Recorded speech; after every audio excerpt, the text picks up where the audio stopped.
21 vous propose la rediffusion complète de l'intervention du président de la République, son Excellence M. Alassane Ouattara, à la 66e session de l'Assemblée générale des Nations unies, après ce journal de 20 h.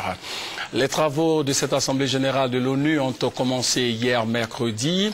Plusieurs sujets d'actualité dans le monde étaient à l'ordre du jour des débats. Au nombre de ces sujets figurait en priorité la situation de crise qui prévaut en Libye et la question de la reconnaissance ou non d'un État palestinien par l'Organisation des Nations unies. Sur place à New York, le président Alassane Ouattara a rencontré le chef d'État rwandais Paul Kagame.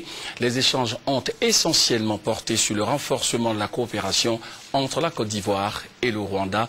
Le reportage de notre envoyé spécial Abiba Dambélé dans un compte-rendu de Jérôme de Awa, moi je pense c'est Awa Touré. Voilà, Awa Touré.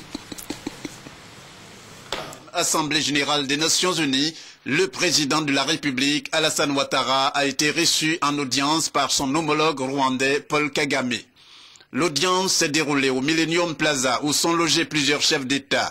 Les deux hommes d'État se connaissant bien, ils ont parlé des relations entre leurs deux pays dans une ambiance détendue. Nous avons parlé de la situation dans nos deux pays, les perspectives de renforcement de la coopération.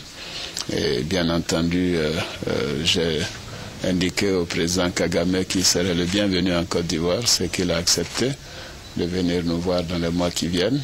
Et aussi, nous avons parlé de la situation internationale, des conflits en Afrique, des solutions, et tiré expérience de ce qui est arrivé au Rwanda. Ceci nous serait très utile dans le cadre de la réconciliation. Justement, est-ce que le président Kagame vous a donné ses recettes pour la réconciliation nationale? Oui, ils ont beaucoup fait dans ce domaine. Je crois qu'il m'a dit que nous sommes sur la bonne voie. Avant cette audience, le président de la République, Alassane Ouattara, a été reçu par l'émir du Qatar, Hamad bin Khalifa Al Thani. Celui-ci a invité le chef de l'État ivoirien à se rendre au Qatar.